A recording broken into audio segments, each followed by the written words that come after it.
Thank you so much for having us. We are down in the little corner of Indiana, right on the Kentucky border. So we are excited to share our story with everyone.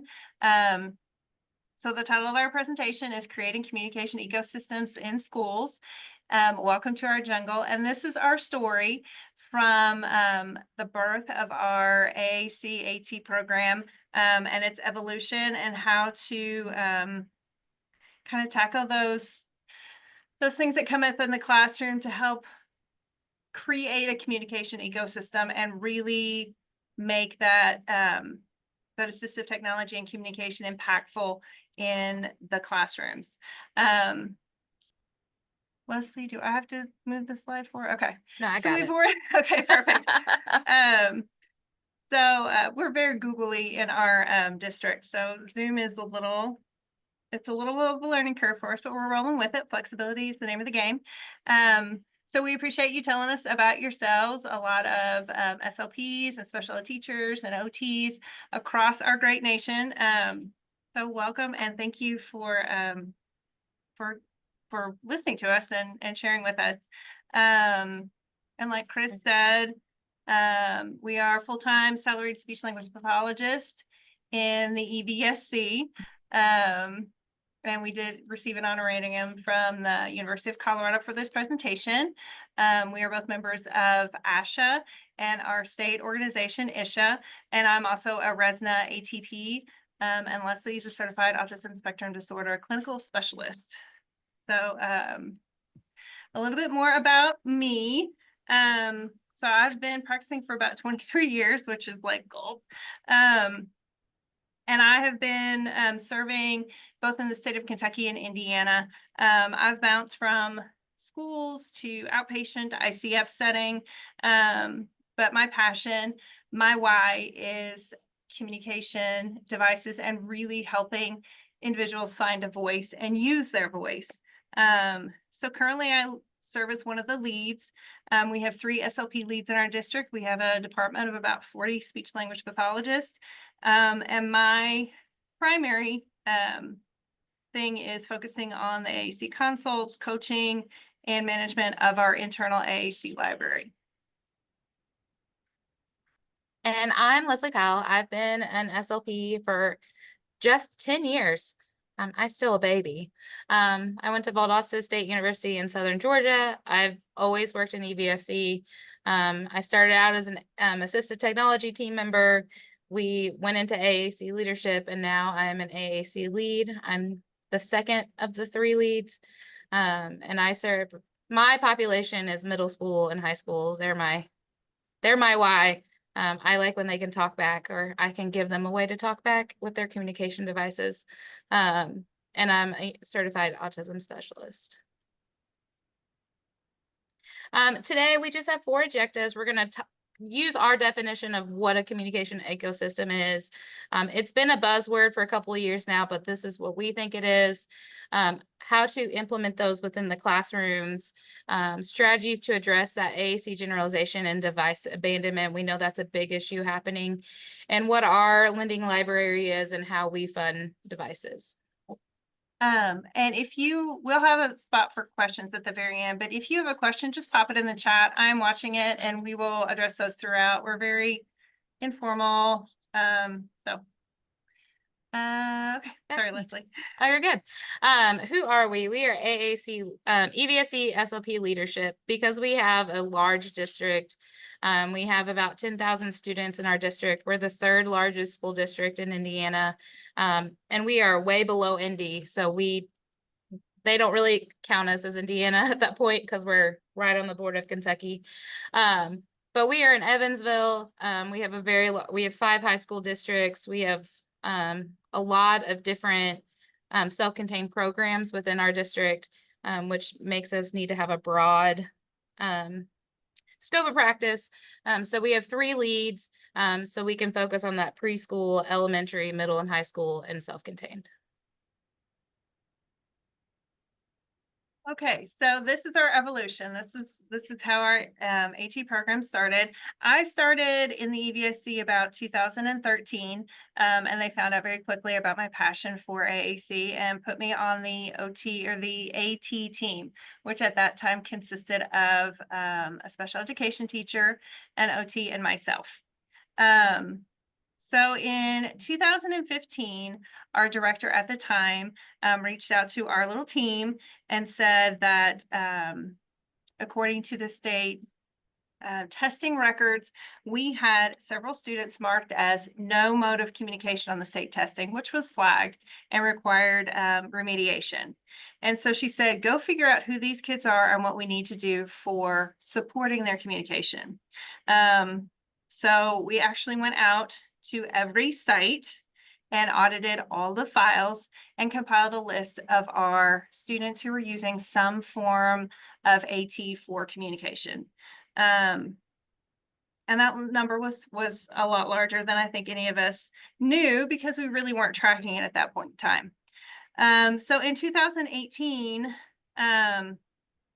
we decided that the majority of our AT users we're not just using it for written expression or blind low vision or for other needs. It was mostly communication. And our AT director at the time did not have a background in speech language pathology. So in 2018, we split it and had an AT coordinator that managed the assistive technology for written expression, reading, writing, vision, hearing. And then we had a coordinator who at that time I was serving as that coordinator just for the AAC equipment. And we developed 2 different teams to help figure out what AT was needed or what AAC was needed and how to implement that within the students' teams within their buildings. In 2013, that continued to grow.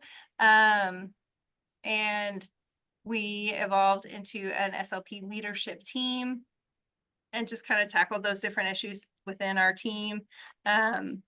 We've really focused on matching devices for access and literacy level, collaborating with our teachers for UDL and generalizing that ongoing AAC. We've really pushed a lot of support and training for our team, our SLP team, because they're the ones on the front line really implementing those systems. And then we were very fortunate to grow in 2023 and 24 our internal lending library. We have over 105 students from pre-K to seniors in high school using some of our internal dynamic loans on iPads. And then we have helped fund or been part of the process for funding about 39 students with personal AAC devices. And to give you scope on that, we have about 4,000 students in our district on an IEP, and probably about 80% of those students are using some form of AT within their IEP.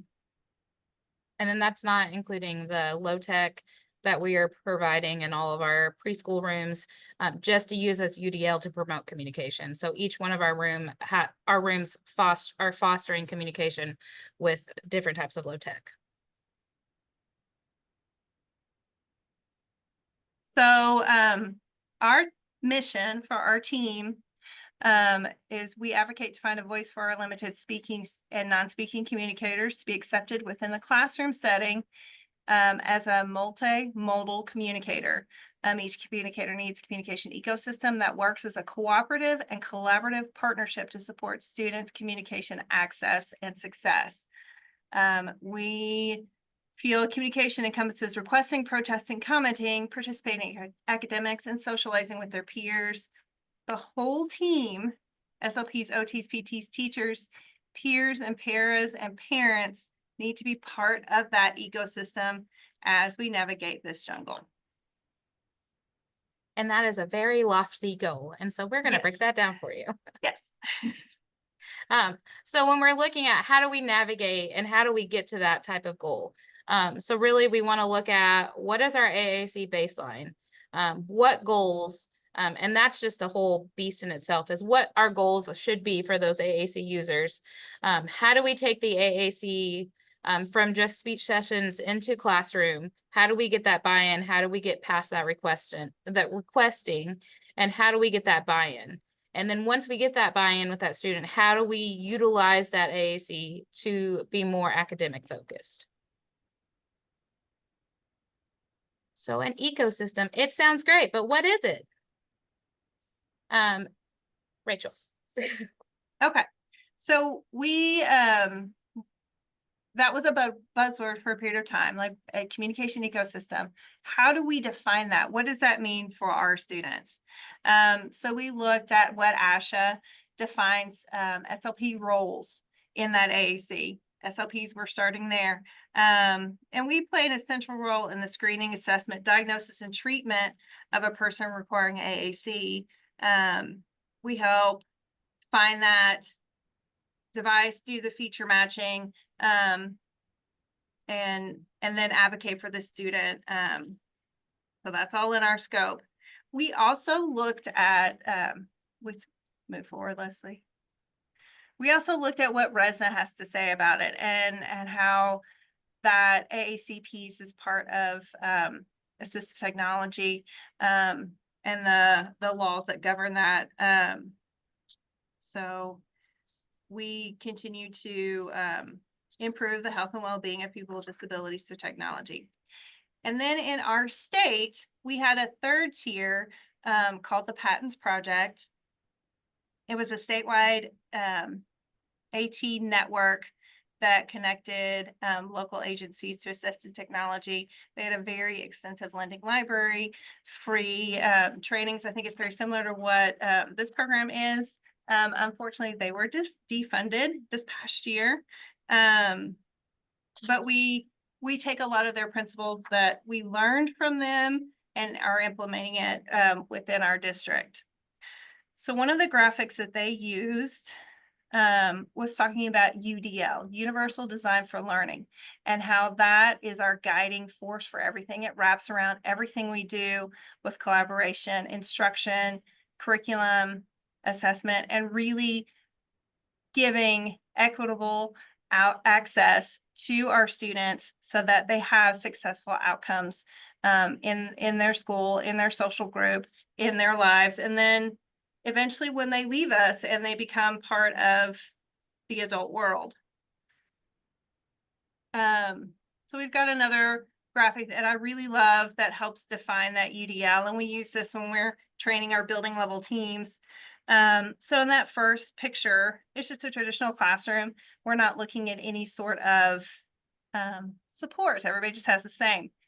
The second one is looking at equality, which is moving in the right direction, but it's assuming that everyone needs the same resources at the same starting point and have the same challenges, which we know is not true. So true UDL is looking at equity.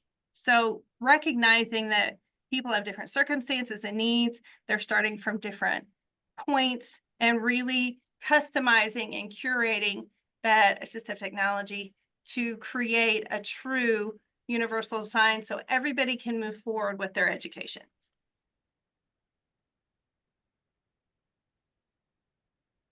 But what does that mean?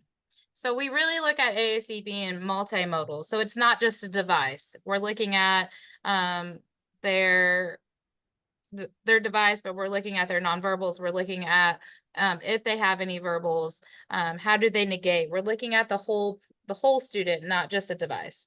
The AAC is integrated of 4 components to enhance communication. So we're going to look at those symbols. We're going to look at what kind of aids they need, the technique of their selection. That's when we're going to pull in the OTs and PTs and look at switch access or direct selection, and then strategies of the plan of action to improve their competencies throughout their educational career. And it's not just a device. It's not just an iPad. It's not just a dynamic device. So we're looking at their existing speak. We're looking at their vocalizations. What kind of gestures do they do? Do they point? Do they go get it? And and we're going to take whatever they do. So we're not going to say, if a student wants to say hi to a kid in the hallway and they wave to him, we're not going to say it on the device, because they got their point across. And we want to make sure that every communication attempt that these students try, that they have meaning behind it and they are recognized for that. And that came from Asha. And then just looking at these ecosystem, what kind of components do they have? We're looking for that communication intent. What gestures, verbals, facials, head nods. Behaviors are communication. So why are we having behaviors? How do we shape those? How do we make those more functional? Creating opportunities in the classrooms, in the hallway, in social settings. Academic alignment, and we really want these students to be able to have positive peer reactions. And how do we do that? Do we use light, text, static, AAC? Do we have picture exchange? Do we do core boards, switches? Do we need a multi-button option, voice output? Do we need something static for them at the desk, but then they can use a switch out the door? Do they need some sort of high-tech communication apps on an iPad, or do they need a speech generating device? So they need all of these to be successful. Okay, so this is at the core of everything we're doing, that remembering that the intent of augmented communication is to create an opportunity for communicative autonomy. This is from Linda Burkhart, who is one of my favorite people on the planet. What she says in her trainings about communication intention and functionality are credible. She was one of the SLPs that helped design the pod system, but she really takes communication and defines it as enabling the individual to say what they want to say, when they want to say it, and how they want to say it.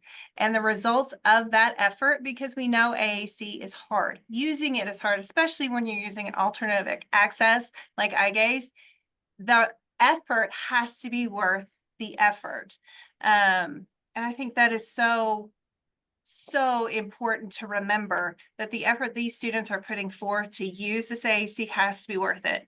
So communication is going to be messy. It's going to be dynamic. It's going to be raw. It's going to be organic. It's going to move. It's not sterile. It's not always that traditional therapy mindset. And we have to get to the point as a team, when we walk into the door with those students, to take our professional hats off and approach it as a team. So sometimes I'm not always the SLP. The SLP partner may be a peer, or maybe a peer, and I may be acting in a different role, and just really helping to foster that autonomy. So that sounds great and all the things, but how do we establish our baseline? How do we know where to start? And that's where you're going to kind of do a little dig into your files. So you're going to look at an IEP, you're going to look at a recent evaluation. And if you don't have those, what can we use to help gain that information to know where we need to go? So we're going to observe. We want to listen to the kid. We want to look at them. We want to watch. We want to see their interactions. Because a lot of times in the classroom setting, we miss what the communication intent is.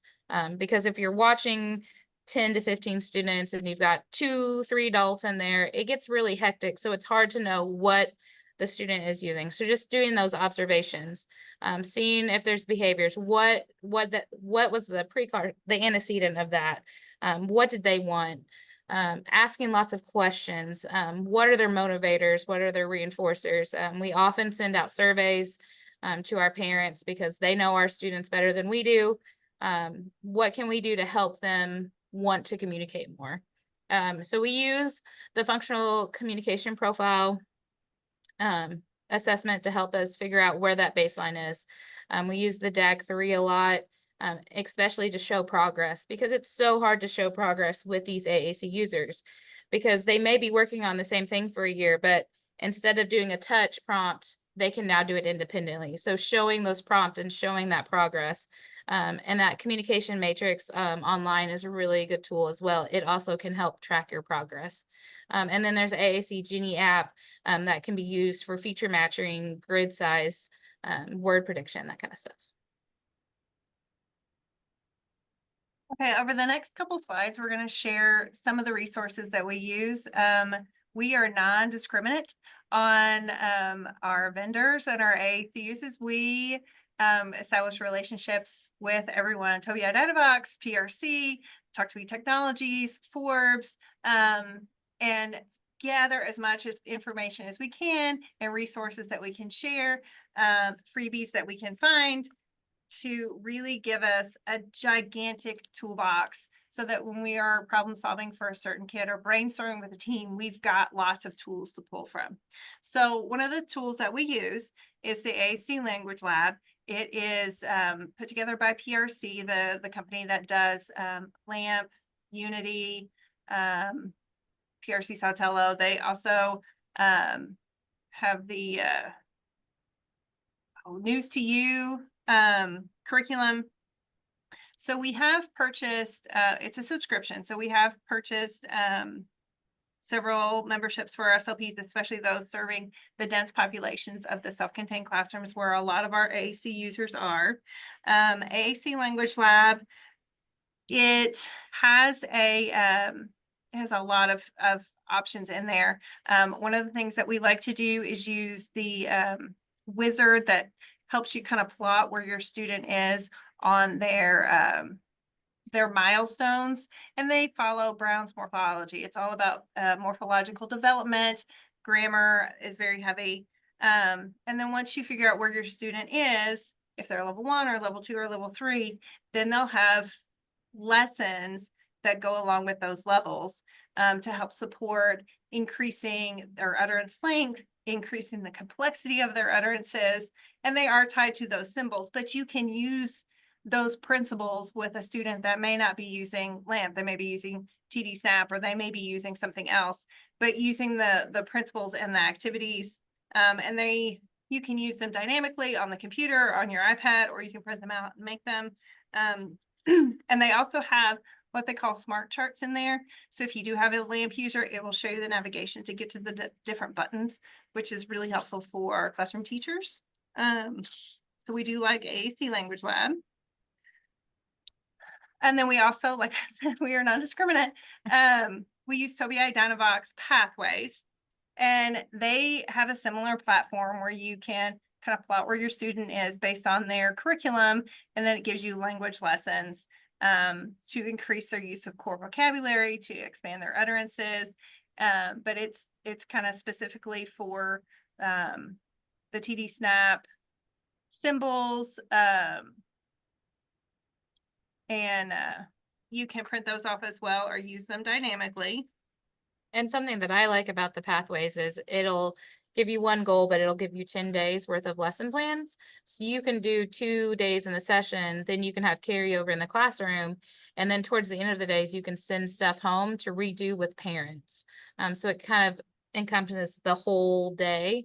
And then we're getting more than just speech when we're doing speech sessions, because it kind of walks teachers through it and it walks parents through it to make it less intimidating. And I haven't got on there in a little bit. They used to have tutorial videos where it gave a little video of a student using it, that particular skill or that particular item. And that was helpful to see. We always like to see it, being used. So that's Pathways that we use to help kind of as a diagnostic tool, and then lesson planning. And then this is one of my favorites. Again, it's a Tobii Dynavox product. It's the DAG3. It is free. All you have to do is put your information in. So I think they just track it. They had a DAG2 and they've upgraded to a 3. And what I like about the 3 is it has hyperlinks in it. And if you're not sure how to assess for that skill, it shows you a step-by-step lesson on say this and do this to figure out what they're asking for. But it breaks communication down into 4 competencies. Linguistic, which is your typical receptive expressive language. operational. So can they use the device? Can they use the back button? Can they clear? Can they turn it on and off? Do they carry it around? Social, so that's your greeting to your farewells, that piece that they could use with their peers. And the strategic. So when, and that's looking at when they say something on the device and their communication partner doesn't know what they're saying or doesn't understand, can they repair that communication breakdown? And it plots them from an emergent communicator to an independent communicator. And it's a checklist. So you can do it as part of an observation. I've had teachers fill it out and then I fill it out and I compare, or I'll have parents fill it out. And I will use the same one throughout the year and do kind of quarterly checks to see where they're at and if they're progressing forward. And that helps me do my progress monitoring, because we know AAC can be a marathon. It's not a sprint. So you're going to see slow progress. So that's a nice tool to help see where they're going, where they're at, and if they're ready to move into that next ability level. So definitely check that one out. And then if you have not registered for MyTobii Dynavox, excuse me, as a speech language pathologist with an ASHA number, you get a complimentary TD Snap full app to use on your iPad. With voice output. With voice output. They also have a learning hub with tons of free trainings that you can, and they've got some geared for providers. They have some geared for parents. A lot of demonstration videos. They've got a new series on Gestalt language processors and AAC.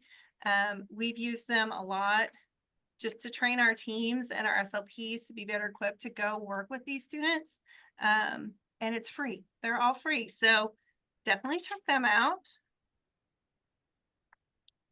And then here's some other things that are linked in our handout. So we just kind of sent links to everything, like what the function checklist is, some options of free student surveys that we have found to help find some motivators, AAC Language Lab.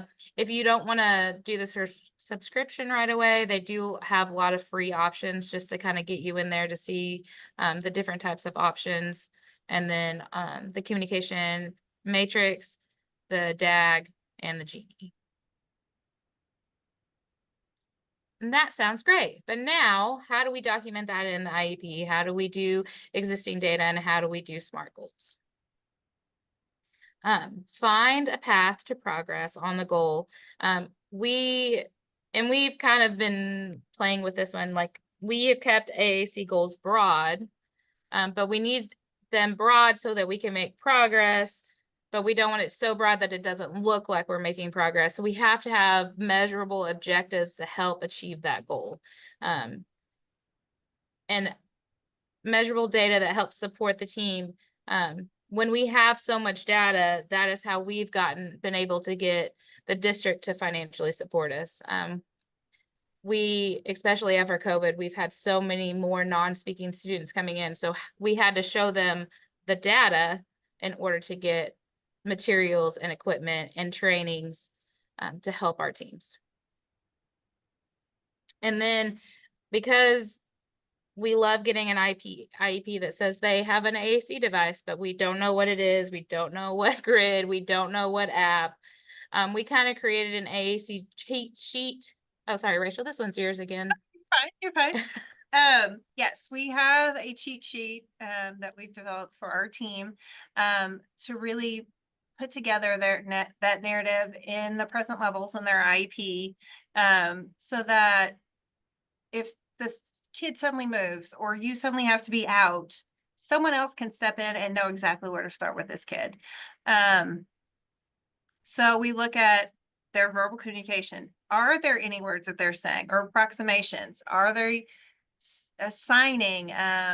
If they are saying words, are they just saying them to mom? Or are they saying them in the classroom? Do they have any gestalts, and do we know what they mean? And then for those limited verbal communicators, what do they do to request something? negate something. Negation is very powerful. To show their emotion. Do they do it independently? Do they go get peers or adults?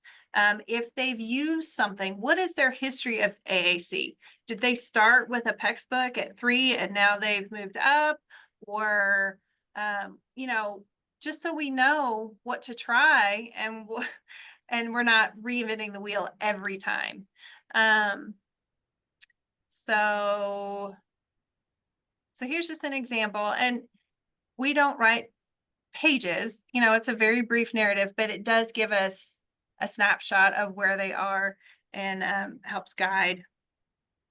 And then from our end as the leads, we check in with our teams at least once the semester, one in the fall and one in the spring, and just check through all of this and make sure, you know, what they're using, they're still using it. If there's any trouble with whatever vocabularies that they're using or access method. So this is a really helpful tool to make sure what we're putting in IEPs is everything we need to know about this AAC user. And then we are trying to be very intentional and specific with our goals. And this has been a shift this year. And just like we're doing this together, we are constantly seeking out information and learning and talking to other providers and bouncing ideas off each other. We've historically done what I've coined as garbage dumpster goals, where we've put the student will, with their AAC device or verbally, comment, request, protest, greet, ask for help with 80% accuracy over 3 consecutive sessions. Okay, like where do I start with that? What do I do with that? So using these diagnostic tools that we just talked about, we really try to pinpoint what is important for that child right now. What would make them more successful in the classroom? What would make them more successful at home? What do we really need them to do? Get someone's attention to ask for help? Do we need to give them a better way to say no? You know, do we need to help build some social interaction with peers and really focus on those greetings and farewells and communicating back and forth? So really tailoring those AAC goals so that we are intentionally making progress. Excuse me. And then we take those goals and we take those what we've collected so far, and then we try to implement those into our journey through the jungle into the classroom. And this is the fun part. So how do we take all that, what we just talked about, and make it real? So and we've kind of broken it up into preschool, elementary, middle, high. So at the preschool and the elementary level, what we are really trying to do is implement a UDL classroom model. So with a $50,000 grant we got last year through the IDOE of Indiana, we bought classroom kits for our developmental preschools. And so each classroom had multiple AAC options: Big Mac switches, 3-button switches, switches that mount on the wall. And then we customized AAC for the students that were already using an AAC. We had PEX books, picture exchange books available in the classroom. All of our SLPs have access to lesson picks, which is similar to Boardmaker. And we've got core and fringe vocabulary boards around that. Leslie, if you want to move to the next slide. Yeah. Around the different stations in the preschool rooms. And then we encourage our teams to do push-in speech so they can be modeling, not just for the students, but for the adults too. It takes away the scariness of the AAC device. And then we try really hard to do group lessons because it gives the students an opportunity to use that social piece, which is really hard to fabricate in a speech session. And I think we should talk about that. We use a 3-to-1 model here. And in Evansville. I'm not sure what you guys use out in Colorado, but that 3-to-1 model, we have 3 weeks of direct therapy, and then that consult week, that's when we're able to go in and do group lessons and push in some extra sessions to help pairs one-on-one, or help utilize or carry over in an activity in the classroom. So it does give us some flexibility to provide that extra support that they need in those classrooms. Indiana is one of the fun states that doesn't have a caseload cap, so that's how we kind of manage workload versus caseload. Within a month, we have 3 weeks of direct and one week of consult time. So those are the ecosystems we're using in our preschool and elementary classes. And these are some of the examples that are available to all students in those classrooms, not just the students that we've said need some sort of AAC. So that was a big mind shift for our teams and for our director. But again, we had all of this data that we've been compiling to show the evidence that it was important. So the top left is a placemat that all the preschoolers have at their table. And it's just got, yes, no, I want more of that checky. I'm all done. Yes, no. The bottom left is they've used it during calendar time. The yes, no buttons. And then we do have the core boards out on the playgrounds for the students. And then in my neck of the woods, in middle and high school, we have less light tech options because we've supported them so much in elementary and preschool that they've either become verbal to the point that they no longer need AAC, or they have a device or a setup that works well for those specific students. So we just try to implement that into the classroom. So we're having more individualized AAC for our limited speaking students. We're doing those push-in, we're doing collaborative lessons, and then we're trying to carry over because we know that if they only have a 20-minute session once a week or 20-minute session twice a week, we're not going to make the progress that we want to see in communication. So we're trying to help the teachers and paras and students within the classroom to help understand that this is everybody's, everybody can do this. So we are working on making communication task boxes to leave in classrooms that when they have an extra 20 minutes, they can go pull it and work with that student with their AAC device. Let me just answer this question really fast about those core boards. I want to make sure, I know we're getting kind of close on time. So the core boards, that's a great question about how we're using the core boards at the playground. So like I was saying, the teams take their hats off. So when they're on the playground, OTPT, other students, we are modeling on those boards. Not every time that they're playing. A lot of times when they're coming out, they'll say something. Or if the student is saying something and the teacher can't figure out what they're saying, they'll go to that core board. So that's how we kind of implement that in their playground.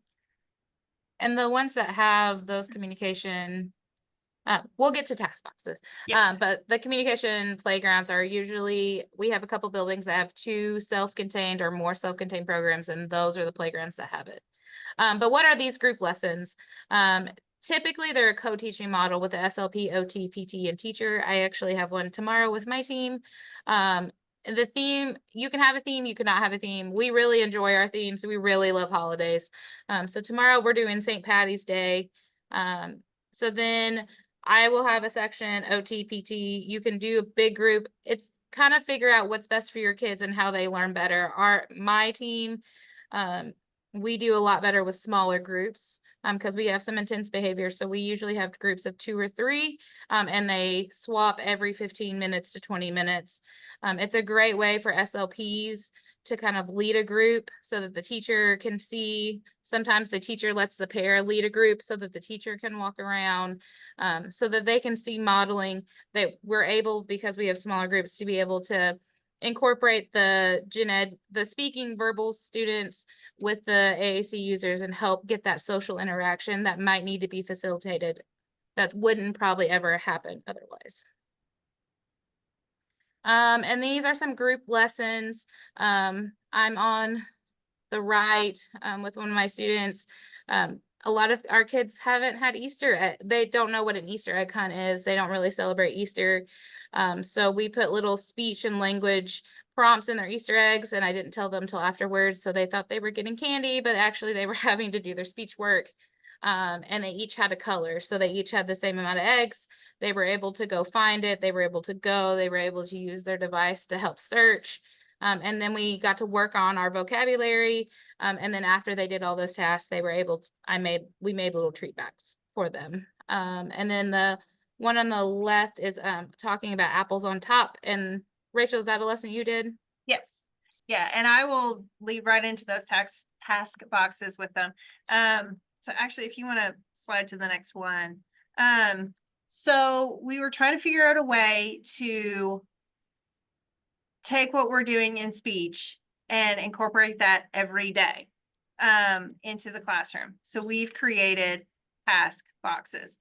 And what is included in this task box? So like we were doing apples up on top. So tasks that might be included for that task box would be questions about apples up on top, finding the vocabulary that is in that book within those tasks. The other things that we do, going back to the DAG or some of those diagnostics, what are we really working on for this kid? Yes, no questions, action word questions, following directions, naming vocabulary. If I'm really targeting that operational skill, can they, do the back button and clear and, some of those prompts. So when we create a task box, it's not independent work. It's something they do with somebody else, but it doesn't have to be an adult. It could be another peer. So it's very simple, but it is working on that skill that we're really trying to target. Keep it simple. Use what you have. I just dig through old super duper stuff or what the teacher has in her drawers or old TPT books that someone's put together. I just pull and try to use that to address whatever skill we're targeting that week. And we're thematic people. We try to put that all towards a theme that then culminates at the end of the month. And then our team, we put a little data sheet in there if we can, just so that whoever's working on it can do a simple tally so we can see.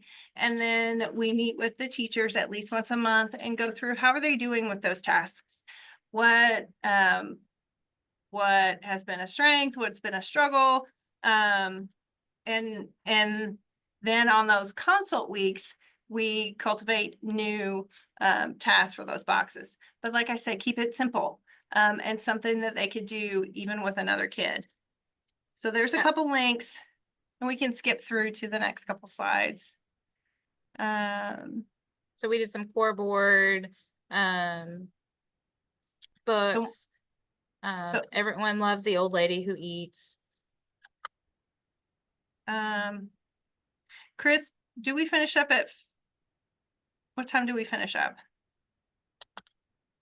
4 o'clock. Okay. All right. 15 minutes. We can do this. So if we go, so there's some links and we will share those links as I know they're not active in the PDF that we shared out. So the biggest challenge is how do we generalize it and tackle device abandonment? Well, the number one thing to work on is motivation. Going back to what my girl Linda said, communication has to be intentional and the effort of their communication has to be worth it. So find things they like. It may look like play. It may look like we're not working, but we as the certified people know what the intentionality behind what we're doing is, and we can explain that.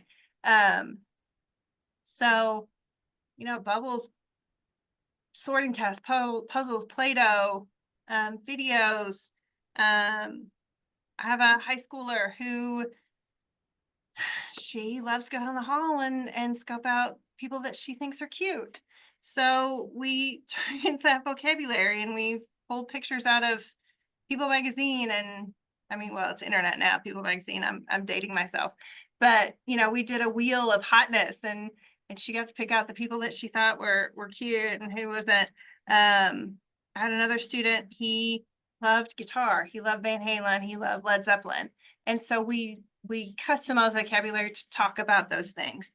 I've got another student who loves to tell jokes.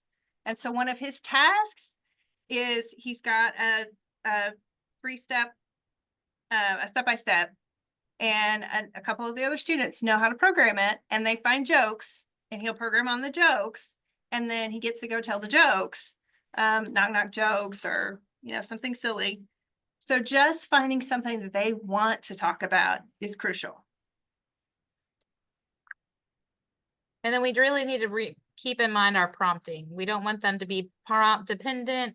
We want them to be independent. So just thinking about, direct, non-directive, verbal cue, a direct visual cue. Can they do it with a tap on their hand instead of having to move their device for them? So we really like this prompt hierarchy, and we talk about it a lot. It came from Kate. So we just try to keep in mind that sometimes prompting can also show our progress, especially if we're working on the same task. We're trying to get them to be independent communicators. And then increase motivational and there we go. And re-expose the target. Communication is always a choice. And so if they say no, we could sometimes have to let them win. It's okay if the student doesn't want to communicate what you were expecting. We just kind of go with it. When this happens, model targets, increase motivation. I don't think you like that. And just kind of model for the student, but don't have the expectation that they're going to use our device. I have a student right now that he's kind of backed off because I think we were pushing it too much in academics. And so he didn't get to talk about what he wanted to talk about. So we've really gone back to first we're going to work, and then we're going to talk about our fun stuff. And he loves bubbles, touchable bubbles, regular bubbles. He loves watching them fall. So you have to do this academic task, but then we also get to use it for the fun stuff. And so we're getting him back into his device and expose those target vocabulary, lots and lots of trials. So just being okay with sometimes you're not going to have the data, but know that you're modeling and you're doing what's best. And something else I do for that, because especially when you're getting with middle and high school kids, you do get a lot of refusal. And it's an attempt to control something, especially with our complex communicators where there's not much that they can control in their life. So being able to say no and not communicate is very powerful. So in those situations, a lot of time I'll say, okay, all right, we'll take a break, and I will leave them alone for 2 minutes. And then I'll come back and say, you ready to work? You want to talk? So honoring that no, but still coming back to seeing if they'll work with me. So I think it's very important to honor the no when they use it appropriately, because it is a very powerful thing to say. And then normalizing the AAC modeling. And we hear that over and over to the point you just kind of tune it out. But let me tell you a story about intentional modeling that works. SLP is modeling. She's modeling with the student. She's modeling in the classroom.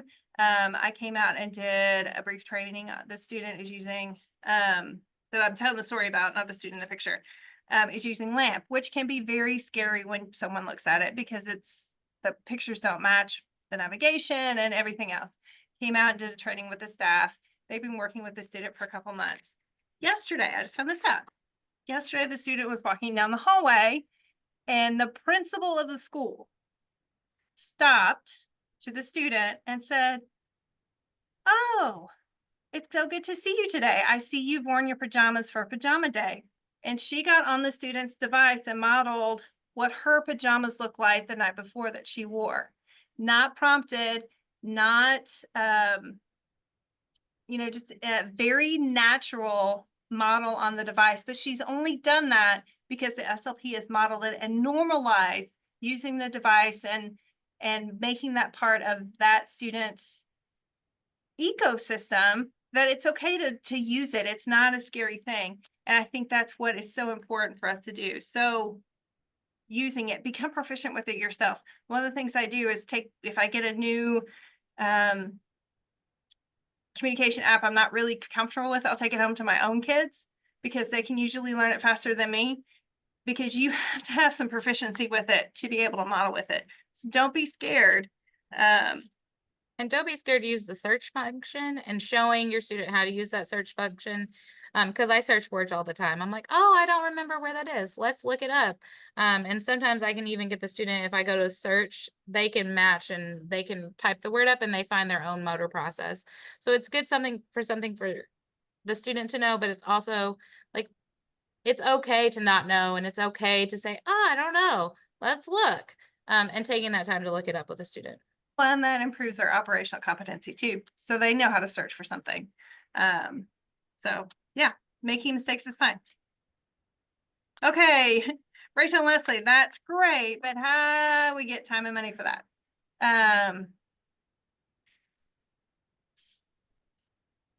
First of all, we presume competence. We have high expectations to have equitable access to educational opportunities. It's important. It's worth advocating for. It's worth fighting for. It's worth seeking money for. It's worth advocating for our teams to have time for. So we've really helped develop that with our data, and the improvement our students have shown as we've grown this program. I keep saying it.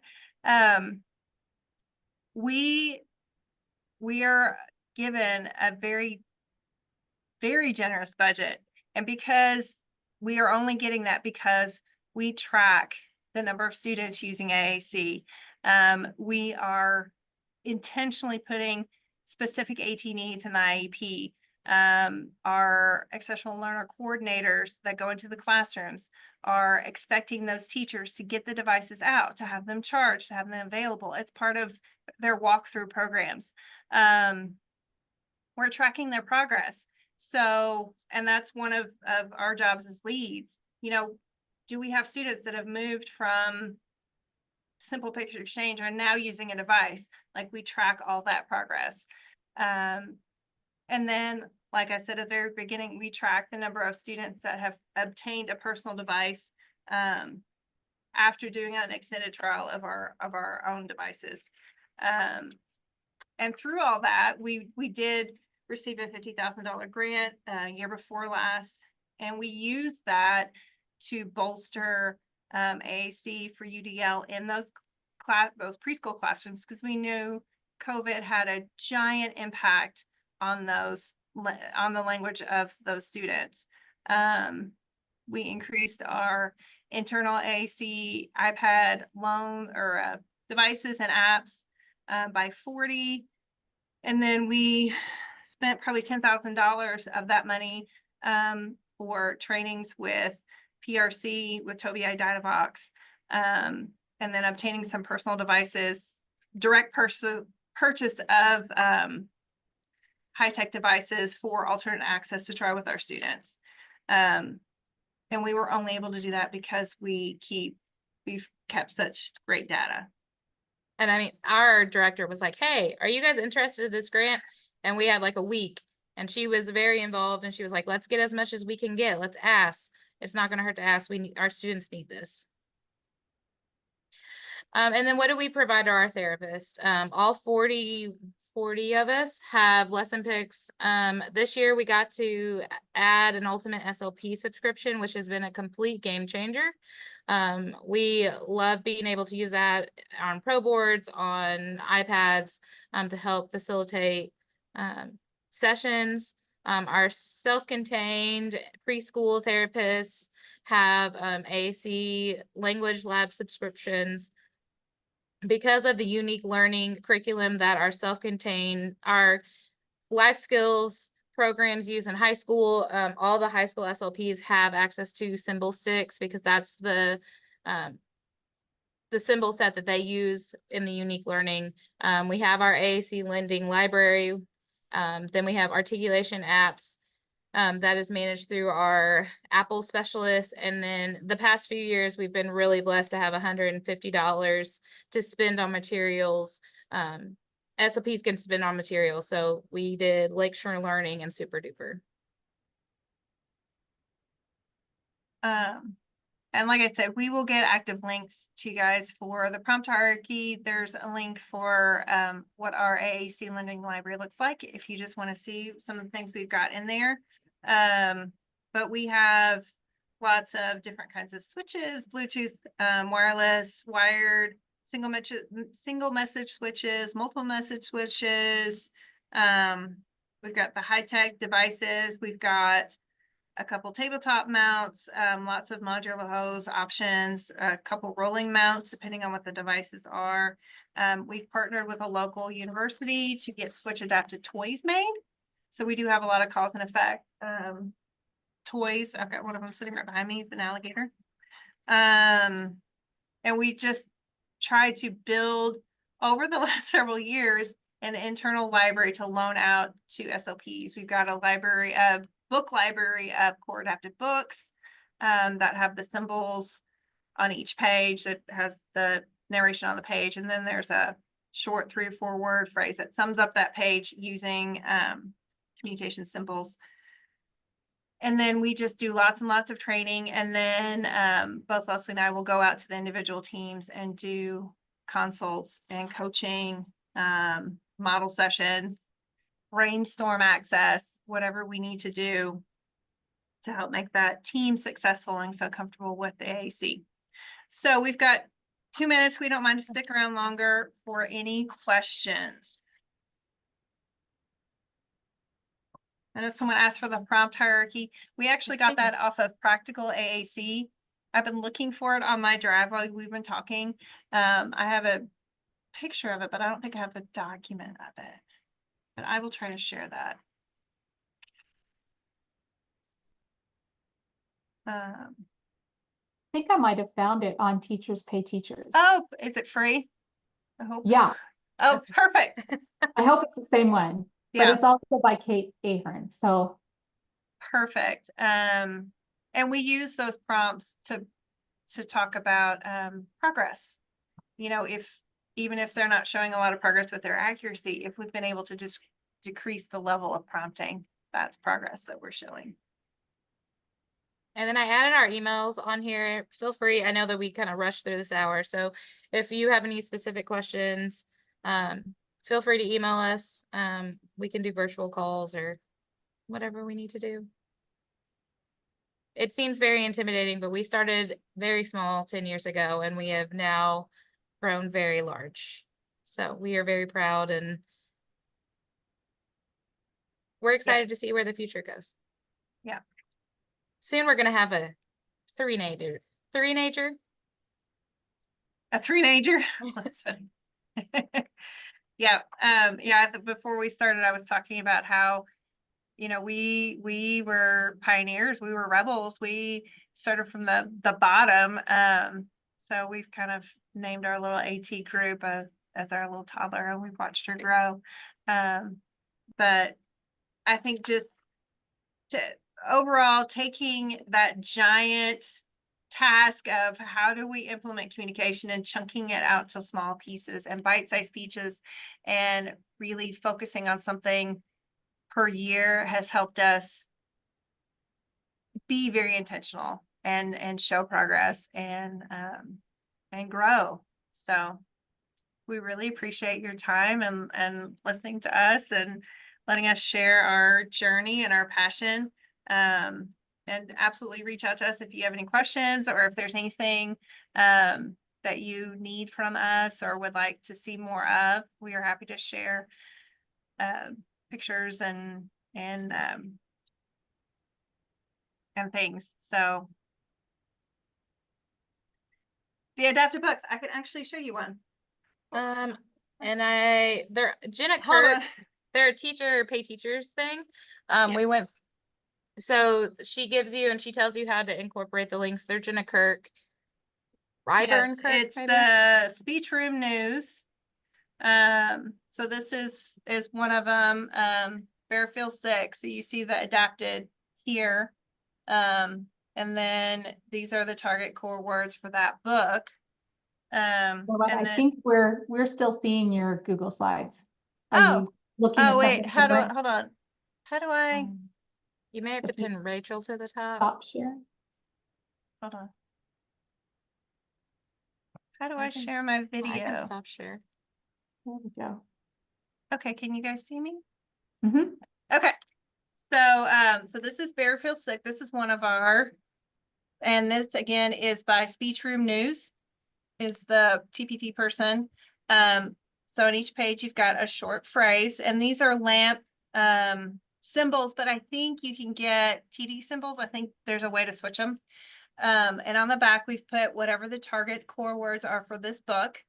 And then on each page, like this, he's tossed and turned, all huddled in heat. Bear feels tired, but he just can't sleep. And he moves around. So it sums up that page. And She so does like a universal symbol, and then she tells you in the instructions how to make them lamp or how to make them a different symbol set. yeah. And she has them by season. So there's a fall group of books, a winter group of books, and a spring and summer group of books. So those have been, we've actually got 2 sets of those that we have purchased. Because you have And to you buy the said books that's on, separately. you said that's on Teachers Pay Teachers? Teachers Pay Teachers. It is, let me type it in the chat. It is Speech Room News.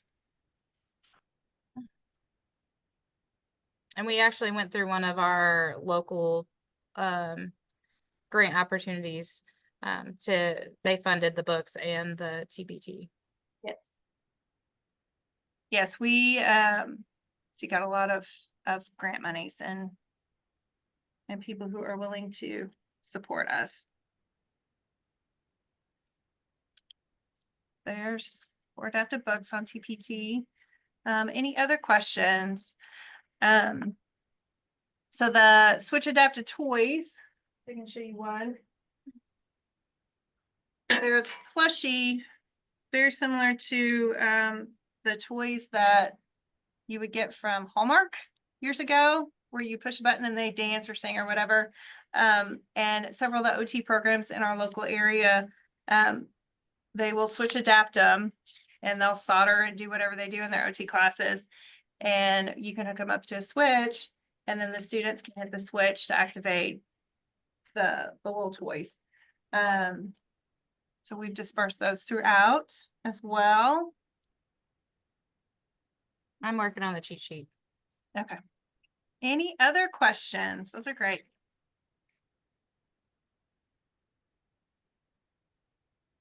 Let's see.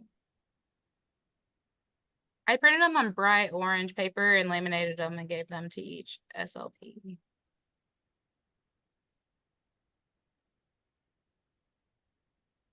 So the library is in my room and I just love being able to pull my stuff. So this is one of the task boxes. If you want to see, I've gotten these from like Hobby Lobby. And I'll put little cards in here. So this particular lesson was about what they might want to get for lunch. So they were working on finding their food items in their device so that they could work on doing their lunch order. This is for a middle school kid. So these are little task boxes.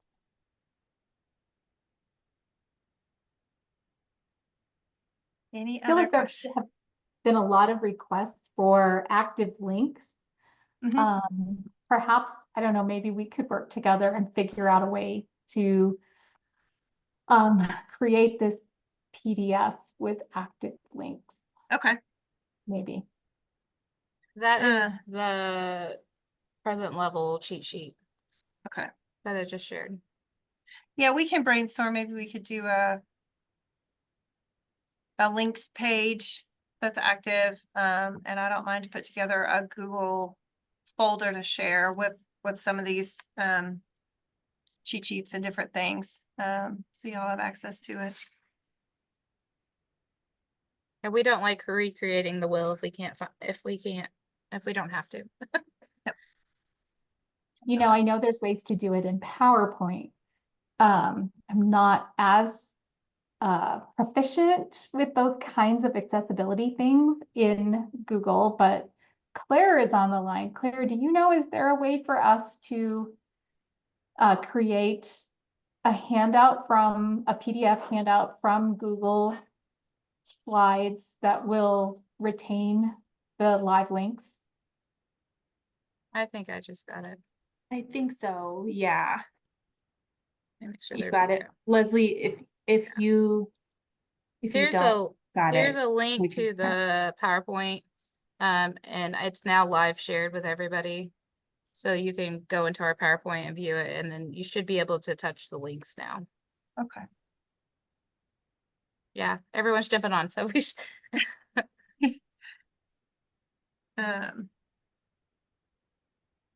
Okay, and so if there's anything else that someone needs, just let us know and we can send those out again with our emails. Sharon, we flew by it. It's